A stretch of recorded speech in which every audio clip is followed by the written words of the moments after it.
नमूने में है बच्चों स्त्री प्रत्यय प्रकरण के अंतर्गत बच्चों हम व्यसी प्रथमे इस सूत्र तक यहाँ तक कर चुके थे।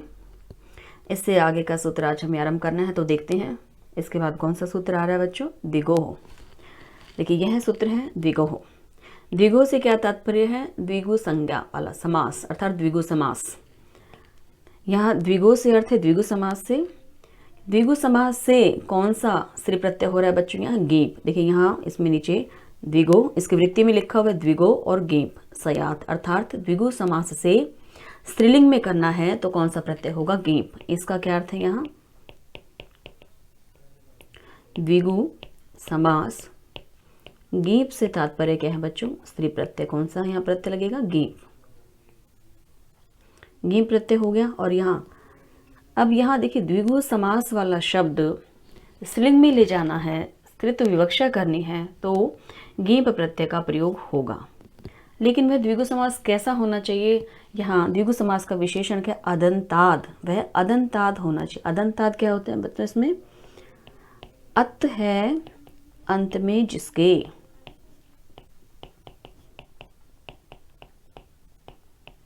अर्थात उसे क्या कहेंगे? अदंताद या अकारांत, ए है जिसके अंत में, ऐसा द्विगु समास होना चाहिए। ऐसा द्विगु समास या ऐसे द्विगु समास वाला जो शब्द है जिसके अंत में क्या होना चाहिए बच्चों? अ आना चाहिए। जो अकारांत हो तो उसे स्त्रीलिंग में बनाते समय, स्त्रीलिंग में प्रयोग करते समय गीप प्रत्यय का प्रयोग किया जाता है। जैसे यहाँ उदाहरण दे रहे हैं त्रिलोकी। अब देखिए मैं इसमें आपको इस उदाहरण से ही समझा देती हूँ। बच्चों त्रिलोकी है, इसका यहाँ पूर्व पद क्या है? संख्यावाचक है। और यहाँ के त्रिलोक है यह पद, और इससे जो है गीप प्रत्यय करके यहाँ त्रिलोकी ये शब्द बनाया है बच्चों। इस उदाहरण को स्पष्ट करने से पहले, और इससे मैं भी नीचे इसको सिद्ध कर देती हूँ बच्चों, उससे पहले जो है एक सामान्य नियम हम जान लेते हैं। सामान्य नियम क्या है? समास जब आपने पढ़ा होगा बच्चों, उनमें भी ये सूत्र आता है स नपुंसकम। देखिए ये स नपुंसकम ये सूत्र है। ये यहाँ से देखिए ये स नपुंसकम। यह सूत्र क्या कहता है कि समाहार अर्थ वाला द्विगु और समाहार अर्थ वाला द्वंद्व हमेशा नपुंसकलिंग में प्रयोग होता है। इस सूत्र के अनुसार ये सामान्य नियम है। अब यहाँ देखते हैं कि द्विगु समास वाला वह शब्द जो है स्त्रीलिंग में भी प्रयुक्त हो रहा है, लेकिन ये नियम क्या कहते हैं कि सर्वदा वह क्या है? नपुंसकलिंग में होता है। कौन सा? समाहार अर्थ वाला द्विगु और समाहार अर्थ वाला द्वंद्व। अब देखिए इससे संबंधित एक वार्तिक भी है। एक वार्तिक है, यही लिख देती हूँ मैं। यह वार्तिक है अकारांतो, यह अकारांत है उत्तर पदेश है, तो इसे एक साथ प्रयोग करेंगे तो अकारांतो तर पदो, अर्थात उत्तर पद कैसा हो? अकारांत। उत्तर पद कैसा हो? अकारांत होना चाहिए। इससे आगे है ये वार्तिक में द्विगु स्त्रियामिष्ट।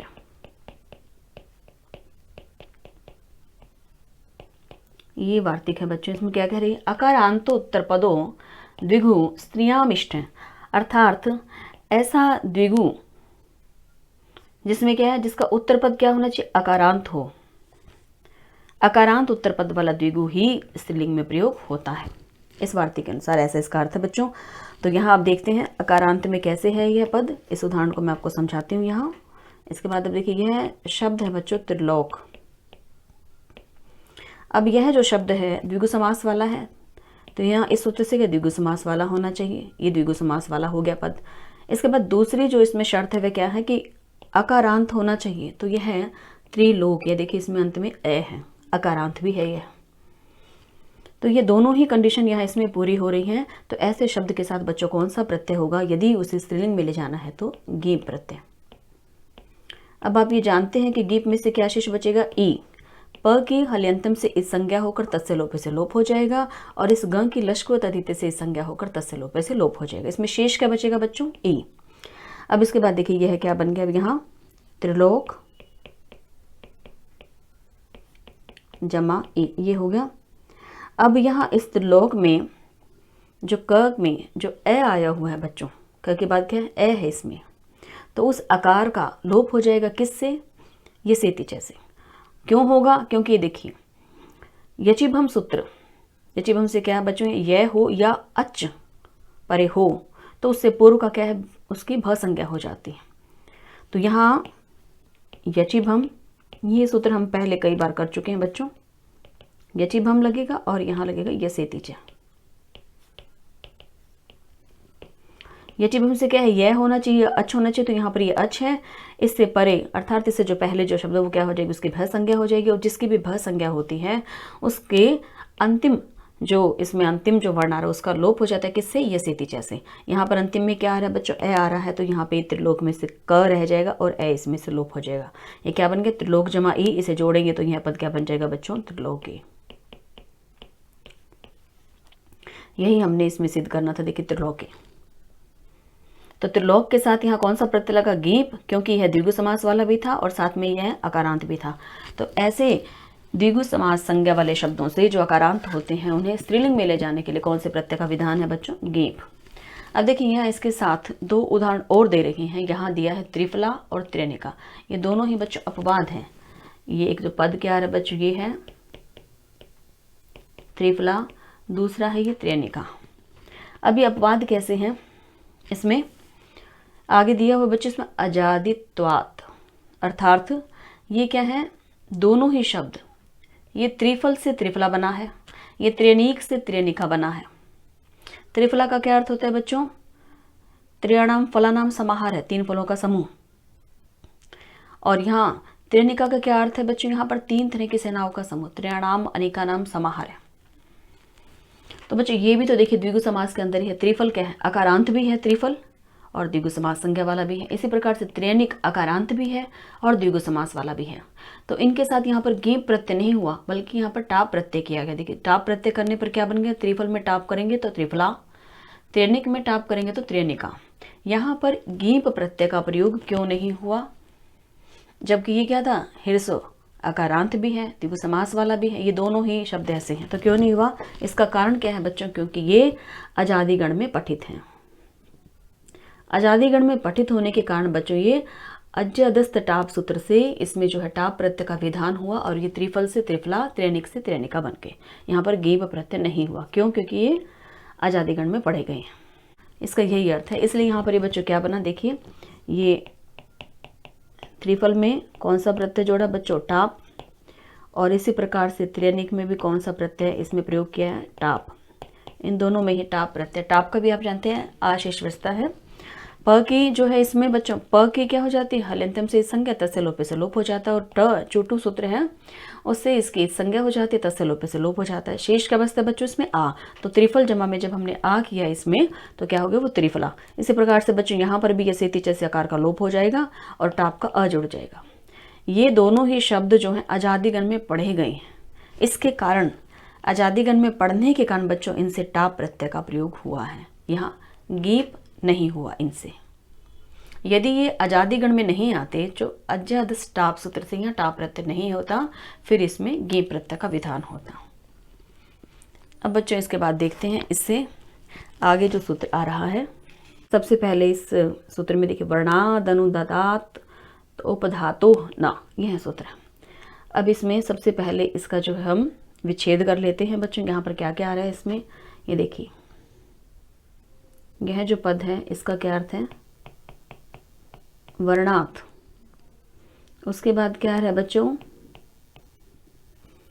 अनुदात, ये आ जाएगा बच्चों अनुदातात, साथ ही लिख देते हैं मैं इसे, ये देखिए। उसके बाद इसमें जो पद आ रहा है बच्चों वो क्या है, तो उपधातात। इसके बाद क्या आ रहा है बच्चों, यहाँ पर देखिए ये त और न, तो क्या आएगा इसमें, तो और न। इस तरह से मैंने इसको जो है पहले इसका परिच्छेद कर दिया बच्चों, ताकि ये सूत्र हमें स्पष्ट हो जाए कि इसमें क्या है। अब देखिए इसके नीचे वृत्ति में क्या लिखा है इसी सूत्र के बारे में, वर्णवाची हो। वर्णात से क्या तात्पर्य, वर्णवाची होना चाहिए। शब्द कैसा हो, वर्णवाची, अर्थात वर्ण से क्या तात्पर्य बच्चों, यहाँ रंगवाची होना चाहिए। जैसे सफ़ेद रंग हो, काला रंग हो, नीला रंग हो, यहाँ रंगवाचक शब्द होना चाहिए। साथ में क्या कह रहे हैं, यो अनुदाता। अनुदातात से क्या तात्पर्य, वो अनुदात अंत वाला होना चाहिए, अर्थात उसके अंत में अनुदात हो और इससे आगे क्या कह रहे हैं कि उपधा में तय होना चाहिए उसके, तो उपधात। यहाँ है देखिए ये लिखा है अनुदात अंत, अर्थात अंत में अनुदात होना चाहिए। और तो उपधस का क्या अर्थ है, यहाँ उपधा में त होना चाहिए। ऐसे अनुदातांत तकारोपद शब्द से क्या है, तदंत अन उपसर्जन प्रातिपदिक से परे क्या है, ऐसे प्रातिपदिक से परे क्या होगा बच्चों, स्तृत्व विवक्षा में गीब प्रत्यय का प्रयोग किया जाता है। साथ ही तकारस्य नकारादेश, तकार को नकारादेश भी हो जाता है। देखिए इसे और भी सरल तरीके से बच्चों मैं आपको समझा देती हूँ, इसका अर्थ स्पष्ट हो जाएगा। यहाँ पर यानी कि शब्द कैसा होना चाहिए, यहाँ इसमें 3 शर्तें। सबसे पहली कौन सी है, शब्द कैसा होना चाहिए, जो वर्णवाचक हो, अर्थात रंगवाचक इसमें शब्द होना चाहिए। तो यहाँ पर सबसे पहले आ गया वर्णवाचक शब्द होना चाहिए, एक यह हो गया। वर्णवाचक से तात्पर्य बच्चों यहाँ पर क्या है, रंगवाचक, रंगवाचक शब्द है। दूसरा इसमें क्या आ रहा है बच्चों, उस शब्द की उपधा में तकार होना चाहिए।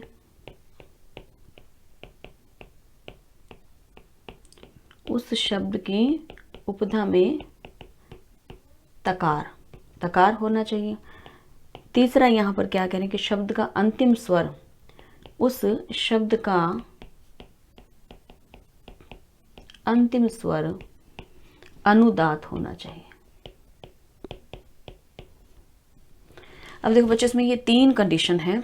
ऐसे शब्द के साथ स्त्रीलिंग बनाते समय स्तृत्व विवक्षा में कौन सा प्रत्यय होता है बच्चों, गीप। तो इस सूत्र में क्या है, गीप की अनुवृत्ति पीछे के सूत्रों से ही आ रही है। इस सूत्र से कौन सा स्त्री प्रत्यय लग रहा है बच्चों, यहाँ गीप। अब शब्द कैसा है, वह शब्द देखिए आप, इसमें हमें केवल इतना जानना है, वह शब्द वर्णवाचक होना चाहिए, उस शब्द की उपधा में तकार होना चाहिए, तकार यानी तय होना चाहिए, और उस शब्द का अंतिम स्वर अनुदात होना चाहिए। इसे उदाहरण से और आप इसे स्पष्ट तरीके से समझ जाएंगे बच्चों। उदाहरण से स्पष्ट करती हूँ मैं अभी। एनी और एता देखिए यहाँ बनाए हुए हैं।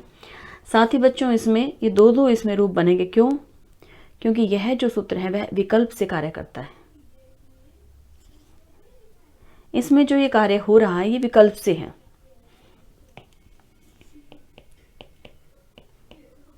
विकल्प से हो रहा है बच्चों, विकल्प से होता है। तो विकल्प का क्या अर्थ होता है बच्चों, अर्थात आपकी इच्छा है, आप वह कर भी सकते हैं, वह रूप बना भी सकते हैं और नहीं भी। तो अब यदि यहाँ पर गेप का प्रयोग करेंगे तो उसका रूप बनेगा, और गेम का प्रयोग नहीं करेंगे तो उसका अलग रूप भी बनेगा। यहाँ 2 रूप बनेंगे बच्चों, ये आपकी इच्छा पर निर्भर है, आप कौन सा बनाना चाहते हैं। तो अब देखिए यहाँ पर मैं आपको उदाहरण से इसे समझा देती हूँ। यहाँ इसमें सबसे पहले उदाहरण दिया हुआ है बच्चों एनी और एथ। यहाँ पर ये शब्द क्या है बच्चों, एथ। अब मैं उदाहरण आपको समझा रही हूँ। इसमें शब्द है बच्चों, इसमें एथ है। अब एथ यह जो शब्द है यह रंग का वाचक है। इसका अर्थ क्या होता है, चितकबरा। इस शब्द का अर्थ क्या है बच्चों, चितकबरा, अर्थात भिन्न भिन्न रंगों वाला। अब एक तो यहाँ पर ये कंडीशन पूरी होगी क्या, कि रंगवाचक होना चाहिए, तो रंगवाचक हो गया है। दूसरा, इस शब्द की उपधा में तकार होना चाहिए, तो यहाँ पर ये तकार भी है। उपधा क्या होती है बच्चों, उपधा क्या होती है अब इसमें ये बताइए। भगवान पाणिनि जी के अनुसार क्या है, अलो अंत्यात पूर्व उपधा, अर्थात शब्द के अंतिम वर्ण से जो पहले वाला वर्ण है उसको उपधा कहते हैं। अब यहाँ देखिए शब्द का अंतिम वर्ण क्या है, इसमें आपको क्या दिखाई दे रहा है, यहाँ देखिए इस तय के साथ में बच्चों क्या है, पहला तो यह इसमें ए है, दूसरा इसमें त, लेकिन त के साथ और वर्ण कौन सा है, इसे अलग अलग करेंगे तो ए, त और अ। तो यहाँ पर इसमें अंतिम से पहला, अंतिम तो ये है ए, लेकिन अंतिम से पहले वाला कौन सा है बच्चों, तय। तो यही करके उस शब्द की उपधा में क्या होना चाहिए, तकार अर्थात तय होना चाहिए। तो ये शब्द की उपमा में, इसमें उपधा में त भी यहाँ पर दिया हुआ है, रंगवाचक भी हो गया और इसकी उपधा में तय भी हो गया है, और साथ ही ये इसमें क्या है, अनुदात इसमें होना चाहिए, अनुदात भी है। तो बच्चों यहाँ पर अब इस शब्द से क्या है, स्त्रीलिंग की विवक्षा में यहाँ पर गे प्रत्यय होगा। इसमें देखिए अब इसके साथ क्या किया है, यहाँ एत, इस पद के साथ यहाँ गीप प्रत्यय का प्रयोग होगा। गीप में आप जानते हैं क्या शेष बचता है बच्चों, ई। तो ये सूत्र क्या कार्य कर रहा है, यहाँ पर ये जो गीप प्रत्यय हुआ है किस सूत्र से हुआ है बच्चों, ये वर्णादनुदातात तो उपधातु न, इस सूत्र से यहाँ पर ये गीप प्रत्यय का विधान होगा। ये सूत्र एक तो क्या कार्य कर रहा है, गीप प्रत्यय लगेगा इस सूत्र से, और दूसरा कार्य क्या होगा बच्चों, तकार से नकार आदेश है, तय को न आदेश भी कर रहा है यह सूत्र, तकार को नकार आदेश भी कर रहा है, गीप भी लगा रहा है और नकार आदेश भी कर रहा है। तो यहाँ गीप हमने इसमें लगा दिया है, अब साथ में यहाँ तकार को न करेंगे इसी सूत्र से। तो यहाँ देखिए त के स्थान पर क्या हो जाएगा बच्चों, यहाँ पर न। यह इसमें जो तय है बच्चों ये पूरा है, ये मैंने आपको यहाँ पर ये अलग करके दिखाया था, ये उपधा में, इसलिए स्पष्ट करने के लिए बच्चों मैंने आपको ऐसे अलग करके दिखाया था। ये यहाँ क्या है, त तो पूरा ही ए तजम्मा में गीप है, गीप का ए हो गया। अब इस त को यहाँ पर क्या हो जाएगा बच्चों, न। इसी सूत्र से इसमें त को इस त के स्थान पर क्या हो गया, न हो गया। तकार को नकार भी कर रहा है। अब यह नकार करने के पश्चात क्या बन जाएगा बच्चों, यहाँ पर एन और जमा हो जाएगा इसमें ई, एन और ई हो गया।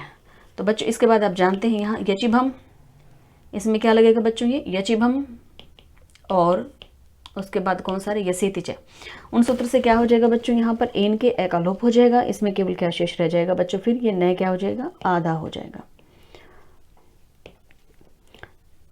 अच्छ है बच्चों, यहाँ पर यचिभम सूत्र क्या कहते हैं, यह हो या अच्छ हो, उससे परे जो भी होता है उसे भय संज्ञा वाला माना जाता है, और जो भी भय संज्ञक होता है उसका यसेति जैसे क्या है, उसके अंतिम अण का लोप हो जाता है। तो ये एन में जो ए जुड़ा हुआ था उसका लोप हो गया यसेति जैसे, यहाँ केवल ये क्या है, अब न शेष रह गया बच्चों, इसमें ए इसमें से चला गया। तो अब इसको जोड़ेंगे तो यहाँ पर क्या आ जाएगा, ये पद क्या बन जाएगा, एनी, ये बन गया। ये पद क्या है इसमें, एनी, यही हमने इसमें सिद्ध करना था। यह सूत्र क्या है बच्चों, विकल्प से होता है। विकल्प से होने के कारण इसके दो रूप बनेंगे, एक गीप प्रत्यय करने पर बना एनी, और यदि हम गीप नहीं करते हैं तो उसके स्थान पर इसमें क्या हो जाएगा बच्चों, इस पद से एत के साथ क्या जोड़ा जाएगा, फिर टाप प्रत्यय, एत जमा में टाप होगा। टाप का आप जानते हैं आ शेष बचता है, तो इसमें क्या हो जाए, एत और आ, एत और आ को भी इसी प्रकार से जब जोड़ेंगे, इसमें भी क्या है बच्चों, इस ए का यहाँ यसेति जैसे लोप हो जाएगा। तो एत और आ जब ये मिलेंगे तो क्या बन जाएगा बच्चों, पद एता, यह पद बन जाएगा। तो ये एता भी और ये एनी भी बच्चों, ये दो रूप बनेंगे, ये दोनों ही इसमें शुद्ध है, एनी भी शुद्ध है, एता भी शुद्ध है। यह विकल्प से होता है, तो यह आपकी इच्छा पर निर्भर है कि आप इसमें गेप का प्रयोग करना चाहते हैं या आप इसमें टाप का प्रयोग करना चाहते हैं। क्योंकि स्त्री प्रत्ययों में जो भी अकारांत शब्द होता है बच्चों, सामान्य नियम क्या है, ह्रस्व अकारांत शब्दों के साथ स्त्रीत्व विवक्षा में स्त्रीलिंग बनाने के लिए क्या टाप प्रत्यय का विधान है। तो यदि यहाँ गीप नहीं करते हैं तो इसके साथ कौन सा प्रत्यय लग जाएगा, टाप प्रत्यय इसके साथ लगेगा। तो ये इसमें एक उदाहरण से मैंने बच्चों आपको इसमें बता दिया। इसके बाद इसमें देखिए आगे उदाहरण भी दिए हुए हैं, इसके दो हमने कर लिए हैं। अब देखिए यहाँ पर ये दूसरा उदाहरण मैं आपको कर देती हूँ। एक उदाहरण यह हो गया, दूसरा करते हैं। शब्द क्या है बच्चों इसमें, रोहित। अब इस रोहित का क्या अर्थ है बच्चों, लाल वर्ण, लाल रंग, तो ये रंगवाचक है। दूसरा, अब इसकी उपधा में ये त दिया हुआ है, आप जानते हैं त के बाद में क्या, जैसे यहाँ भी मैंने दिखाया था आपको, त के बाद में क्या है इसमें अ है, अलग अलग करेंगे तो तय के बाद ए है इसके अंदर वर्ण, तो उपधा में तय है। तो इसके साथ स्त्रीत्व विवक्षा में स्त्रीलिंग बनाने के लिए कौन सा प्रत्यय लग जाएगा बच्चों, यहाँ पर गेप। और इसी प्रकार से जैसे यहाँ किया था हमने त को न किया, तो यहाँ पर भी बच्चों तय को न हो जाएगा, गेप का केवल ई शेष रहेगा। जोड़ेंगे तो इसको क्या बन जाएगा, फिर देखिए त को न और गेप में से ई, और जोड़ने पर ये बन जाएगा बच्चों, यहाँ ये हो गया रोहिन जमा ई, तो ये पद बन जाएगा बच्चों रोहिणी, यह हो गया। अब ये रोहिणी जो है बच्चों, इसमें न को अणत्वादेश हो जाएगा, अट को वांगनु में व्यापी सूत्र से, तो ये पद क्या बन जाएगा, रोहिणी, ये हो जाएगा रोहिणी बन जाएगा बच्चों ये। और यदि इसमें गीप नहीं होता है तो टाप प्रत्यय का विधान होगा, तो रोहित जमा में टाप करेंगे तो क्या बन जाएगा बच्चों, रोहिता। जैसे यहाँ से एत जमा टाप का हमने एता किया था, तो यहाँ पर दूसरा क्या बन जाएगा, रोहिता, रोहित जमा टाप करने पर ये पद बनेगा। तो ये रोहिता भी शुद्ध है बच्चों, रोहिणी भी शुद्ध है, ये दोनों ही बनेंगे। इसमें ये विकल्प से होता है तो इसके दो रूप बनेंगे। इसी प्रकार से बच्चों आप इसमें देखिए, यहाँ ऊपर मैं आपको दिखा देती हूँ, इसमें ये देखिए रोहिणी और रोहिता, यही हमें इसमें सिद्ध करना था। इस प्रकार से आप श्वेता शेनी भी इसमें बनेगा। श्वेता क्या होता है? सफ़ेद रंग वाला। तो यदि टाप प्रत्यय करते हैं तो श्वेता और गीप करते हैं तो बच्चों उसके साथ शेनी, शेनी बन जाएगा। ये विकल्प से होता है। विकल्प से होने के कारण इसके दो दो रूप बन रहे हैं बच्चों, दोनों ही शुद्ध हैं। इसके बाद देखते हैं इससे आगे का सूत्र कौन सा आ रहा है। अब देखिए इसके बाद का जो सूत्र है बच्चों, ये वो तो गुणवचनात्। अब यह सूत्र, इसको थोड़ा सा मैं आपको स्क्रीन बड़ी कर देती हूँ बच्चों, ये आपको दिखाई दे जाएगा स्पष्ट। ये देखिए, ये सूत्र है वो तो गुणवचनात्। अब यह क्या कहता है? गुणवचनात् का अर्थ क्या है बच्चों? गुणवाचक पद होना चाहिए। इस शब्द का क्या अर्थ है? गुणवचनात् का गुणवाचक शब्द होना चाहिए, ये अर्थ है बच्चों इसका। लेकिन वह गुणवाचक शब्द कैसा होना चाहिए? उदंताद, अर्थात ऊ है जिसके अंत में। इसका कहने का अर्थ क्या है? ऊ है जिसके अंत में, यानी उकारांत बच्चों, उकारांत होना चाहिए। गुणवाचिनों का अर्थ मैंने आपको पहले बता दिया, गुणवाचक शब्द है। वा का क्या अर्थ है बच्चों? विकल्प से। यह सूत्र भी विकल्प से होता है। और उसके बाद देखिए गीश सयात। अब यहाँ पर देखिए अभी तक जो हम कर रहे थे वह गीप था बच्चों, अब इसमें गीश प्रत्यय आ गया, क्योंकि इसमें कुछ महत्वपूर्ण सूत्रों को रखा गया है लघु सिद्धांत कौमुदी में, इसलिए इसमें गीप और गीश जो है वो मिश्रित आ रही हैं। अन्यथा भगवान पाणिनि जी के अष्टाध्यायी में तो वो एक ही साथ है बच्चों। गीप चल रहा है तो उसमें गीप के ही सूत्र आएंगे, गीश है तो उसमें गीश के ही आएंगे। यहाँ महत्वपूर्ण सूत्रों के कारण ऐसे रखे गए हैं। अब देखते हैं, यहाँ पर कह रहे हैं कि गुणवाचक शब्द होना चाहिए और वह गुणवाचक शब्द उकारांत होना चाहिए। उससे क्या है? स्त्रीलिंग बनाना है, स्त्रीत्व विवक्षा है तो वहाँ गीश प्रत्यय का प्रयोग होगा। और यह सूत्र क्या है? वा अर्थात विकल्प से होता है। यह आपकी इच्छा पर है, आप उसे कर भी सकते हैं और नहीं भी। इसलिए यहाँ बच्चों दो दो इसके रूप बने हुए हैं। यहाँ देखिए इसमें दो बने हुए हैं। एक क्या है बच्चों? इसमें मृदवी। दूसरा क्या है बच्चों? इसमें इसके साथ देखिए मृदु, दो हैं इसमें। तो इसमें अब हम इसमें सबसे पहले उदाहरण से इसे समझ लेते हैं बच्चों। यहाँ देखिए, इसको मैं आपको उदाहरण कर देती हूँ। पहले शब्द है मृदु। अब इस मृदु के दो रूप हैं बच्चों। कौन कौन से? एक क्या बना बच्चों? मृदवी, और दूसरा है मृदु। ये इसी के बने हुए हैं, ये दोनों इसी के। अब देखिए इसमें गीप प्रत्यय यदि लगाते हैं तो बन जाएगा मृदवी, और यदि गीप नहीं करते हैं, अगर उसमें गीप नहीं किया तो वह कौन सा रूप होगा बच्चों? मृदु। वैसे सबसे पहले मैं आपको इसमें मृदि बनाकर दिखा रही हूँ बच्चों। यहाँ स्पष्ट कर देते हैं। नंबर 1 पे मृदि है। मृदि कैसे बनेगा? अब इसमें मृदु, इसके साथ हमने इसमें प्रत्यय किया गीश। गीश का भी क्या शेष बचेगा बच्चों? ई। ये भी आप जानते हैं, इसमें श इस संज्ञा होकर लोप हो जाएगा, ग इस संज्ञा होकर लोप हो जाएगा, शेष इसमें क्या बचता है? ई। ये देखिए, अब यह जो शब्द था बच्चों गुणवाचक है, मृदु है, कोमल है, कोमल स्वभाव वाला है, तो गुणवाचक है। गुणवाचक भी है, साथ ही ह्रस्व उकारांत भी है। ह्रस्व उकारांत होना चाहिए, तो ये ह्रस्व उकारांत भी है। देखिए यहाँ पर ये ह्रस्व उ की इसमें मात्रा है, तो उकारांत है ये। ऐसे शब्द से स्त्रीत्व विवक्षा में कौन सा प्रत्यय होगा? गीश। तो यहाँ इसमें गीश प्रत्यय कर दिया, और इस गीश में से भी इसमें ई शेष बचा है। अब ये हो जाएगा मृदु और ई यहाँ। अब इसमें बच्चों सूत्र कौन सा लगेगा? इको यणची। इको यणची, इको यणची सूत्र से बच्चों यहाँ पर क्या हो जाएगा?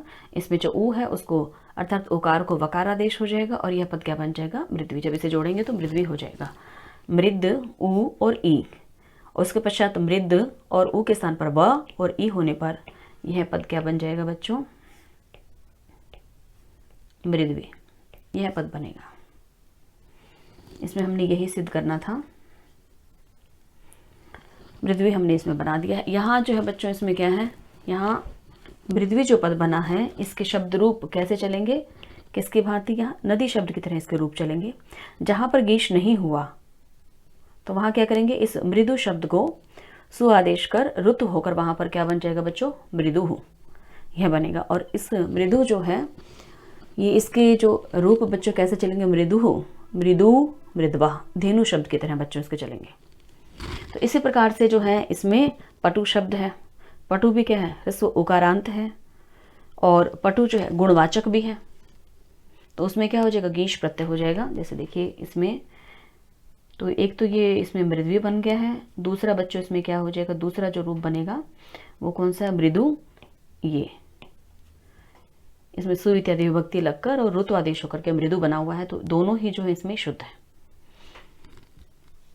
इसके बाद एक उदाहरण आपको मैं पटु का बता देती हूँ बच्चों। इसमें पटु में भी यही है, देखिए अब यह ह्रस्व उकारांत है, साथ ही गुणवाचक है। इसके साथ कौन सा प्रत्यय किया, विकल्प से हम करेंगे इसमें गीश प्रत्यय, इसके साथ भी गीश करेंगे। गीश में से केवल ई शेष बचेगा। पटु और ई, जैसे मृदु और ई से मृदु बन गया, वैसे ही पटु और ई से क्या हो जाएगा बच्चों, यहाँ पर पटवी बन जाएगा। इको यणचि से ये बन जाएगा पटवी। ये पटवी हो जाएगा। यदि यहाँ पर गीश नहीं करते हैं तो वो क्या बन जाएगा बच्चों, फिर पटु। जैसे ये मृदु बना तो यहाँ पर बन जाएगा फिर पटु। ये इस तरह से इस पटु शब्द से गीश न करने पर क्या हो जाएगा, सु इत्यादि विभक्ति लगाकर ऋतु आदेश करके, और ये बन जाएगा पटु। तो बच्चों इसके भी रूप कैसे चलेंगे, यहाँ पटु, पटु, पटवा, धेनु शब्द की तरह ही चलेंगे इसके भी। तो इसमें बच्चों क्या है, गीश प्रत्यय यहाँ पर कब होगा, जब गुणवाचक शब्द ह्रस्व उकारांत होगा। इसे ही हमने ध्यान में रखना है कि यहाँ पर गीश प्रत्यय जो विकल्प से होता है वह कब होता है, जब गुणवाचक शब्द क्या है, उकारांत हो, ह्रस्व उकारांत हो तभी होगा। ईकारांत हो या दीर्घ उकारांत होगा तो नहीं होगा। यहाँ केवल इसमें ह्रस्व उकारांत ही होना चाहिए, वो गुणवाचक शब्द, तभी यहाँ विकल्प से हम इसमें गीश प्रत्यय का प्रयोग कर सकते हैं। अब देखते हैं बच्चों इसके बाद आगे का जो सूत्र आ रहा है। इसके बाद बच्चों इसमें ये है, ये एक साथ दिखा देती हूँ मैं आपको। देखिए यहाँ ये सूत्र, यह सूत्र है बहवादिभ्यश्च। ये जो सूत्र है बच्चों बहवादिभ्यश्च, इसका क्या अर्थ है, बहव आदि अर्थात बहु आदि गण में पठित शब्दों से, साथ में च दिया हुआ है। च का क्या अर्थ है, यहाँ विकल्प से होगा कौन सा, गीश प्रत्यय। च का अर्थ होता है भी, अर्थात बहु आदि शब्दों से भी। पीछे जो हम कार्य कर रहे थे वह बहु आदि शब्दों से भी होगा। पीछे क्या था, विकल्प से हो रहा था गीश प्रत्यय, तो यहाँ पर भी विकल्प से गीश प्रत्यय होगा। देखिए इसमें मैं यहाँ इसको पहले इसके जो वृत्ति में लिखा है बच्चों से समझते हैं। एभ्यो वा गीश सयात, अर्थात इनसे विकल्प से गीश प्रत्यय होगा। इनसे किनसे, बहु आदि शब्दों से। वा का क्या अर्थ है, विकल्प से गीश, गीश प्रत्यय सयात होगा। जैसे यहाँ देखिए इसमें भी दो रूप बनेंगे बच्चों, विकल्प से है तो दो बनेंगे, बहवी और बहु। तो विकल्प से होने के कारण यहाँ पर एक रूप क्या बन गया, बहवी, और दूसरा बना बच्चों इसमें बहु। तो देखिए यहाँ इसमें नीचे कर लेते हैं, पहले इस उदाहरण से समझ लेते हैं। ये क्या है बच्चों, बहु आदि गण है बच्चों, ये एक बहु आदि गण में पठित शब्दों से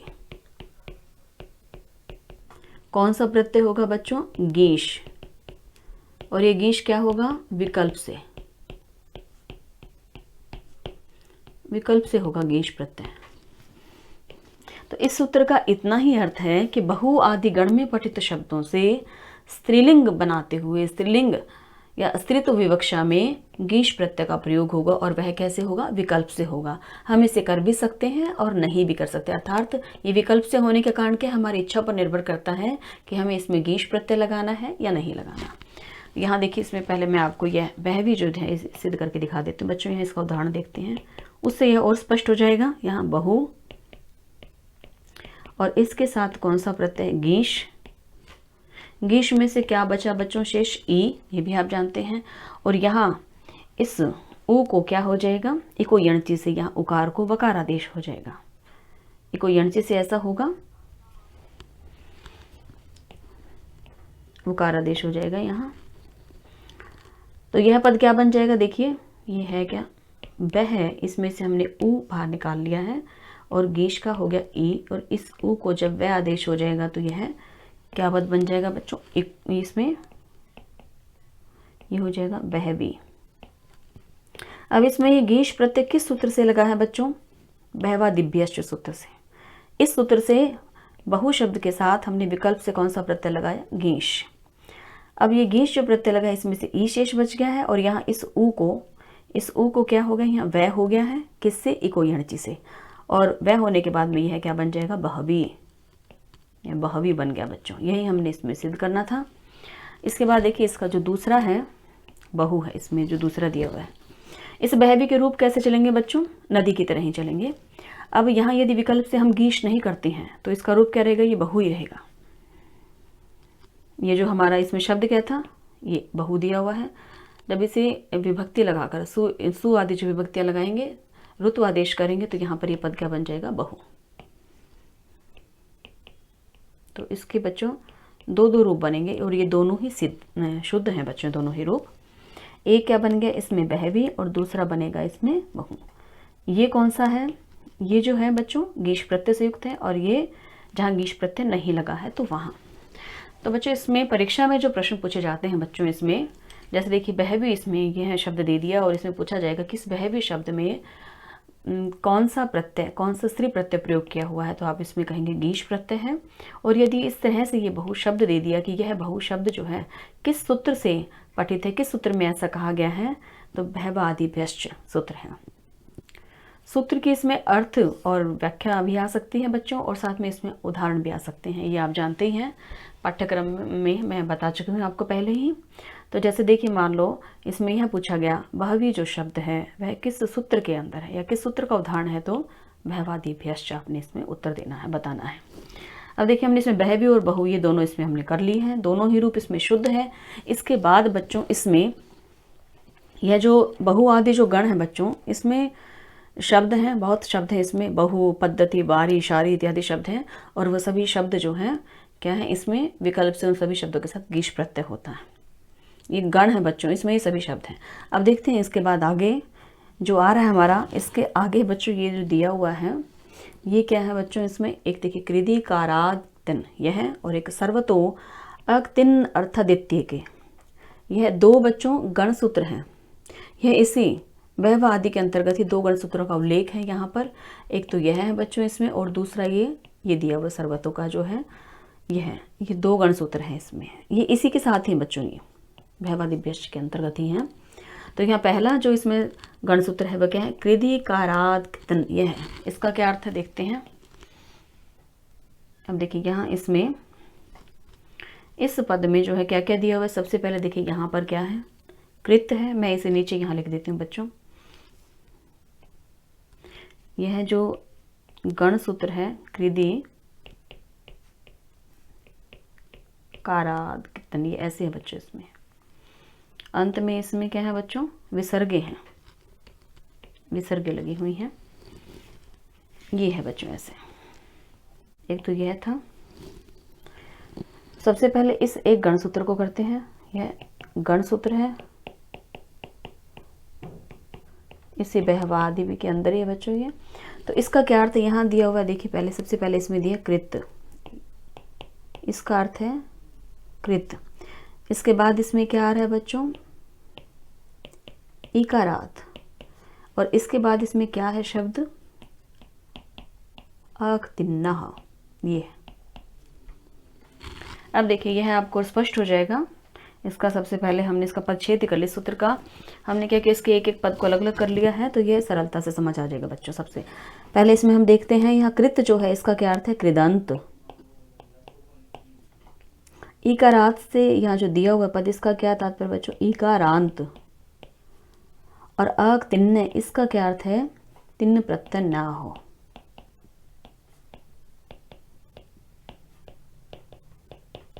ना हो, ये ऐसा। तो इसका अर्थ क्या हो गया बच्चों, कि ऐसे इकारांत कृदंत शब्द, कृदंत शब्द तो है लेकिन वह कैसा इकारांत है, जिनमें तिन्न प्रत्यय नहीं हो, तो उनसे विकल्प से कौन सा प्रत्यय होता है, गीश। इसका ये अर्थ है।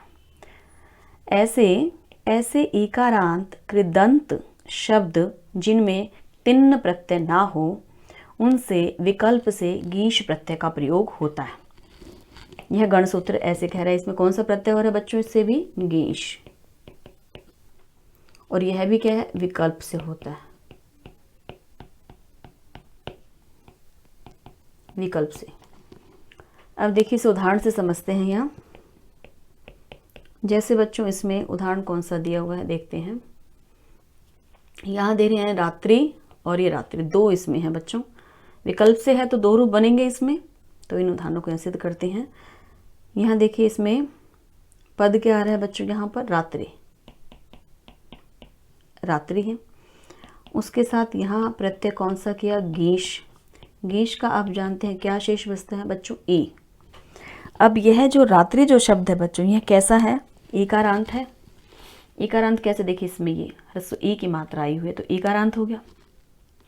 दूसरा कह रहे हैं कि कृदंत होना चाहिए, तो यह रात्रि शब्द कृदंत भी है। कैसे है अब ये कृदंत बच्चों, इसमें क्या है, इसमें रा धातु है और इसमें प्रत्यय कौन सा है बच्चों, यहाँ पर त्रिप प्रत्यय, इसमें बच्चों क्या त्रिप प्रत्यय है। रा धातु त्रिप प्रत्यय करने पर शब्द क्या निष्पन्न हो गया, रात्रि। और दूसरा क्या है, ये पद कैसा है बच्चों, इकारांत भी है। यह कैसा पद है बच्चों, ये इकारांत है। इससे स्पष्ट लिख देती हूं मैं। तो यह जो रात्रि शब्द है, एक तो यह क्या है बच्चों, कृदंत है, दूसरा इकारांत है, और इसमें तिन्न प्रत्यय नहीं, इसमें तिन्न प्रत्यय का प्रयोग नहीं है। तो ऐसे शब्द से विकल्प से कौन सा हो जाएगा बच्चों, गीश प्रत्यय का विधान है यहाँ पर। तब हम इसके साथ यहाँ गीश प्रत्यय कर रहे हैं, यहाँ रात्रि और ई हो गया। ये शब्द है बच्चों रात्रि और ई। अब इसमें से आप जानते हैं यचि भम से क्या हो जाएगा, इस पूरे की भ संज्ञा हो जाएगी। क्यों, क्योंकि यह हो या अच हो तो यच में आता है, उससे परे जो पद होता है बच्चों उसको भ संज्ञक माना जाता है। और जिसकी भी भ संज्ञा हो जाती है तो सिद्धि च सूत्र से उसके अंतिम जो उसका स्वर है उसका लोप हो जाता है। तो यहाँ पर रात्रि के इस ई का लोप हो जाएगा। इसमें शब्द क्या बचेगा बच्चों, यहाँ पर अब रात्र और ई, जब इसको जोड़ेंगे यह बन जाएगा रात्रि, रा और त्रि, यह पद हो गया। रात्र में यह दीर्घ ई है, जोड़ेंगे तो रात्रि बन जाएगा। यदि यहाँ गीश नहीं करते हैं विकल्प से तो बच्चों क्या रूप बनेगा इसमें, ये पद क्या था, देखिए यहाँ रात्रि था, इसे विभक्ति अर्थात सु आदेश कर फिर ऋतु आदेश हो जाएगा, तो इसमें क्या पद बन जाएगा, ये रात्रि, विसर्ग लग जाएंगी और ये रात्रि बन जाएगा। ये दोनों ही रूप शुद्ध है। इसी प्रकार से बच्चों क्या है, अंगुली, अंगुली, धूली, धूली, इस तरह से बनते सब। तो धूली और एक धूली, तो इसमें दो दो इसके रूप बनेंगे और ये दोनों ही बच्चों क्या है, शुद्ध है। अब इसमें एक गणसूत्र और है बच्चों, इसी के साथ ही देखिए यहाँ ये हमने अब इसमें कर लिया है। दूसरा इसके अंदर गणसूत्र आ रहा है जो ये भैव आदि के अंतर्गत ही है। सर्वतो अतिन्न अर्थादि तेके, यह कह रहा है। अब इसको और समझते हैं क्या है यह सूत्र क्या कहते हैं। इसको नीचे ही इसको लिख लेते हैं बच्चों पहले।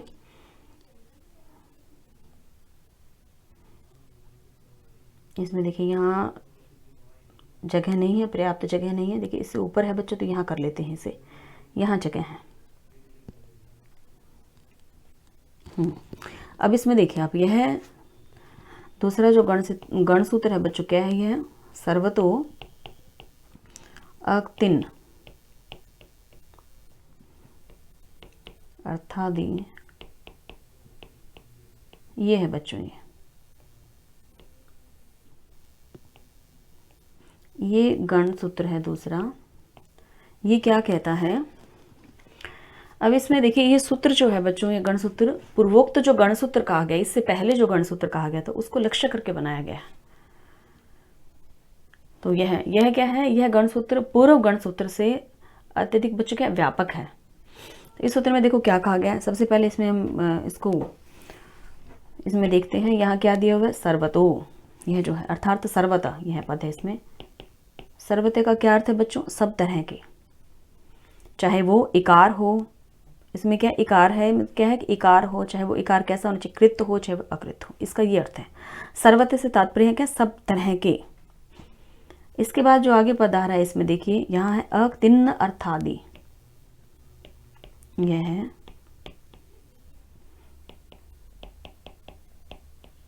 अतिन्न अर्थादि। इसका क्या अर्थ है, यहाँ इसका क्या है बच्चों, तिन्न प्रत्यय के अर्थ से भिन्न।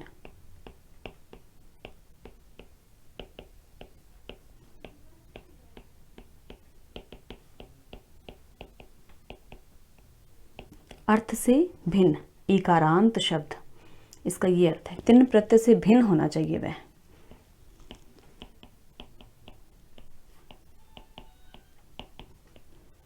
और उसके बाद में यहाँ देखिए आगे क्या दिया हुआ है इसमें, इति एके। अब यहाँ ये जो कह रहे इति एके, इस पद का क्या अर्थ है,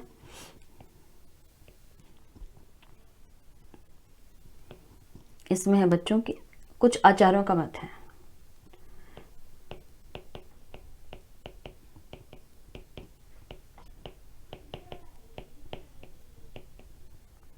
कई आचार्यों का मत है ऐसा। तो अब देखिए इसमें क्या, इसका अर्थ क्या है बच्चों, यहाँ पर सर्वते से हमने पहले इसमें आरंभ किया है, तो सर्वते का अर्थ यहाँ पर मैं लिख देती हूँ नीचे ही, वह चाहे कृत हो या वह क्या हो बच्चों, अकृत हो। अर्थार्थ क्या है, कृदंत हो चाहे वो अकृदंत हो, सब तरह के इसमें रूप है।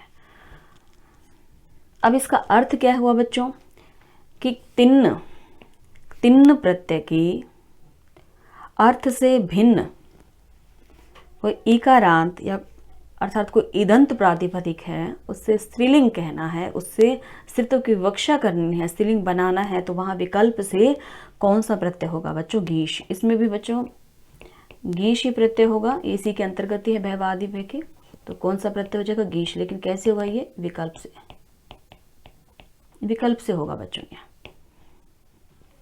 अब इसमें देखिए बच्चों, इसे और भी सरल शब्दों में कहा जाए तो इसका क्या अर्थ है, तिन्न प्रत्यय के अर्थ से भिन्न अर्थ वाला होना चाहिए, और ऐसे सभी जो इकारांत शब्द हैं उनसे स्त्रीत्व विवक्षा में गीश प्रत्यय होता है इसमें। अब देखिए इसमें उदाहरण से इसे समझते हैं, जैसे इसका उदाहरण है, इसमें मैं आपको बताती हूँ, उसमें उदाहरण दिया हुआ है शक्ति। इसमें एक बार देख लेते हैं नीचे कौन सा, देखिए शक्ति है, इसके दो रूप बने हुए हैं। इस उदाहरण को मैं आपको समझा देती हूँ, यह क्या है,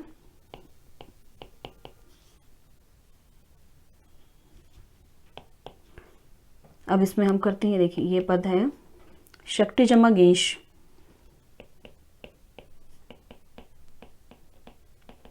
गीश में आप जानते हैं ई शेष रहेगा। अब शक्ति यह जो है बच्चों, यह शब्द कैसा है, इसके अंत में, यहाँ देखिए अंत में न तो तिन प्रत्यय है और ना ही तिन प्रत्यय अर्थक कोई अन्य प्रत्यय है, तो यहाँ क्या होगा, इस गण सूत्र से कौन सा प्रत्यय लग जाएगा बच्चों, गीश प्रत्यय। यदि स्त्रीत्व विवक्षा है तो, स्त्रीत्व विवक्षा है, स्त्रीलिंग में कहना है तो गीश प्रत्यय का विधान होगा, तो ये बन जाएगा शक्ति और गीश। और इसके पश्चात बच्चों गीश का केवल ई शेष रहेगा, ये आप जानते हैं, और शक्ति में से जो ई है उसका लोप हो जाएगा, कैसे, यसेति चैसे, अर्थात यचिभम और यसेति चैसे। यहाँ क्या होगा, यचिभम से इसकी भ संज्ञा हो जाएगी, और जो भी भय संज्ञक होता है उसके अंतिम जो उसका स्वर होता है उसका लोप हो जाता है बच्चों, तो यहाँ पर अंतिम क्या है, ई, तो यसेति जैसे यहाँ पर इकार का लोप हो जाएगा, इसमें शेष क्या बचेगा बच्चों, यहाँ पर शकट। शकट जमा ई करेंगे तो यह क्या बन जाएगा बच्चों, शक्ति। जब इसे जोड़ेंगे तो यह शक्ति बन गया। यदि गीश नहीं करते हैं तो उस स्थिति में यह क्या रहेगा बच्चों, यह शब्द क्या था, शक्ति। तो इसे क्या है, विभक्ति लगाकर इसे भी क्या है, ऋत्वादेश होगा, तो यह क्या बन जाएगा, शक्ति। देखिए ऐसे ये, तो इसमें ये दोनों ही रूप शुद्ध हैं बच्चों, गीश प्रत्यय वाला भी और जो गीश प्रत्यय जहाँ नहीं हुआ वो रूप भी इसमें शुद्ध है। विकल्प से होता है तो आप इसमें गीश प्रत्यय लगा भी सकते हैं और नहीं भी लगा सकते हैं।